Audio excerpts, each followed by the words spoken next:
আজি চাওক, আজি মানে আমাৰ দিনটো অত্যন্ত ঐতিহাসিক দিন। আমাৰ বিদ্যালয়ৰ প্ৰতিটো বছৰতেই এনেকুৱা এটা ঐতিহাসিক দিনে দেখা দিয়ে, যিটো দিনত আমি অত্যন্ত আনন্দিত হওঁ। প্ৰত্যেক বছৰৰ নিচিনা আজিও 28 এপ্ৰিল 2026 এই তাৰিখটো আজি আমাৰ কাৰণে আজি গৌৰৱময় দিন। আমাৰ বিদ্যালয়ৰ পৰা যিসকলে প্ৰায় 98 ষ্টুডেণ্টে উচ্চতৰ মাধ্যমিক পৰীক্ষাত অৱতীৰ্ণ হৈছিল, তাৰ ভিতৰত আমাৰ 15গৰাকী শিক্ষাৰ্থীয়ে প্ৰথম বিভাগত উত্তীৰ্ণ হৈছে। সেই 15গৰাকীৰ ভিতৰত 80ৰ ওপৰত 3গৰাকী ষ্টুডেণ্ট আছে, আৰু 80ৰ ওপৰত থকা ষ্টুডেণ্টসকলৰ ভিতৰত আটাইতকৈ যিজন সৰ্বোচ্চ নম্বৰপ্ৰাপ্ত হৈছে এই শিক্ষাৰ্থীজন হৈছে মুজাহিদুল ইছলাম। 5টা বিষয়ত লেটাৰ। তাৰ পাছত সাবিকা নাজমুন নাছৰিন 3টাত লেটাৰ, আৰু আছে আবু তালিব 3টাত লেটাৰ পাই পেলাই উত্তীৰ্ণ হৈছে। মুঠতে 78, 79 আৰু 76, 75, 74 এনেকৈ বহুত ষ্টুডেণ্ট আছে ফাৰ্ষ্ট ডিভিজন পাইছে। তাৰপিছত 53গৰাকী আমাৰ 53 ষ্টুডেণ্ট আমাৰ ছেকেণ্ড ডিভিজনত উত্তীৰ্ণ হৈছে, আৰু 15গৰাকী থাৰ্ড ডিভিজনত উত্তীৰ্ণ হৈছে। আমাৰ বিদ্যালয়ৰ ৰিজাল্ট 84 পইণ্ট হৈছে। আমি নথৈ আনন্দিত হৈছোঁ। যেতিয়া পৰীক্ষা চলিছে, আমি প্ৰাইভেট বিদ্যালয়ৰ শিক্ষক বুলি আমাক পৰীক্ষাৰ ওচৰে পাজৰে যাব দিয়া নাই, ৰুমত পৰীক্ষা হলত সোমাব দিয়া নাই, আমাক বাহিৰত ৰাখিছে। আমি ভালকৈ আমাৰ পৰীক্ষা আছিলে Raidongia higher secondary school, Raidongia higher secondary school.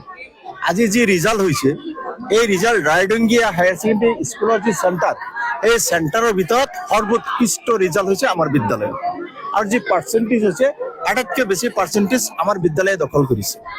আমাৰ এই অঞ্চলত যদিও গাঁৱলীয়া অঞ্চল, তথাপি আমাৰ এই বিদ্যালয়ত আঞ্চলিক হিচাপে আমাৰ বিদ্যালয়ে বোধহয় প্ৰথম স্থান অধিকাৰ কৰিছে হায়াৰ ছেকেণ্ডেৰী ৰিজাল্টৰ ক্ষেত্ৰত। আৰু আমাৰ এই বিদ্যালয়খনত আমাৰ যিজন অধ্যক্ষ মহোদয় আছে, তেখেত বহুত চতুৰ আৰু বহুত অভিজ্ঞ সম্পন্ন ব্যক্তি।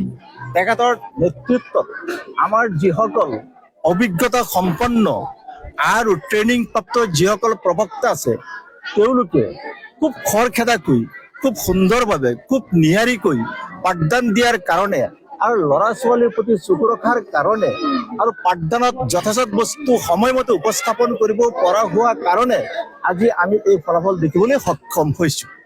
গতিকে আমাৰ এটা আশা, অনাগত দিনত ভৱিষ্যতে আমি ইয়াতকৈ আৰু ভাল ফলাফল প্ৰদৰ্শন কৰিব পাৰিম, যদি আমাৰ গাঁৱত অভিভাৱকসকলে, গাঁৱলীয়া সমাজে আৰু চাৰিওফালে থকা শিক্ষিত বুদ্ধিজীৱী গুণী জ্ঞানী ব্যক্তিসকলে আটাইবিলাক মানুহে যদি আমাক ছাপোৰ্ট কৰে, সমৰ্থন কৰে, তেতিয়াহ'লে বোধ হয় আমি 100ৰ ভিতৰত 100% ৰিজাল্ট কৰিব পাৰিম। কিন্তু 100% ৰিজাল্ট কৰি নহ'ব, তাৰমানে পাৰ্চেণ্টেজৰ ক্ষেত্ৰত আমাৰ আগবাঢ়ি যাব লাগে। পাৰ্চেণ্টেজৰ ক্ষেত্ৰতো আমি যাতে 100% কৰি পাওঁ। আৰু এতিয়া বৰ্তমান আমাৰ বিদ্যালয়ত প্ৰথম বৰ্ষত হায়াৰ ছেকেণ্ডেৰীৰ প্ৰথম বৰ্ষত এডমিশ্যন প্ৰক্ৰিয়া চলি আছে।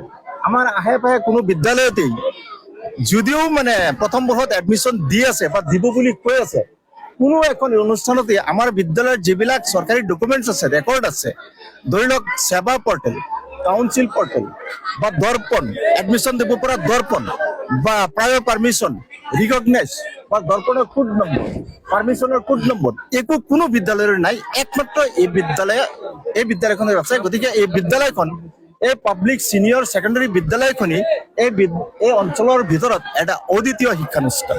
গতিকে আমি আশা ৰাখিছোঁ, যিবিলাক ল'ৰা ছোৱালীয়ে, যিবিলাক অভিভাৱকে ভালকৈ হায়াৰ ছেকেণ্ডেৰীটো বা 9-10টো ভালকৈ পঢ়াব খুজিছে, তেওঁলোকে যদি ইয়াতে এডমিশ্যন দিয়ে, খুব কম মাচুলৰ বিনিময়ত, খুব কম খৰচত, ইয়াৰ পৰা খুব ভাল এটা শিক্ষা গ্ৰহণ কৰিব পাৰিব আৰু ভাল ফলাফল প্ৰদৰ্শন কৰিব আশা কৰিব বুলি আমাৰ এটা দৃঢ় বিশ্বাস আছে। গতিকে মই এই অঞ্চলৰ ৰাইজক এইটোৱে আহ্বান জনাইছো যে আমাৰ অঞ্চলৰ ৰাইজে আমাৰ সৈতে অকণমান সহায় সহযোগ কৰক, অকণমান ছাপোৰ্ট কৰক।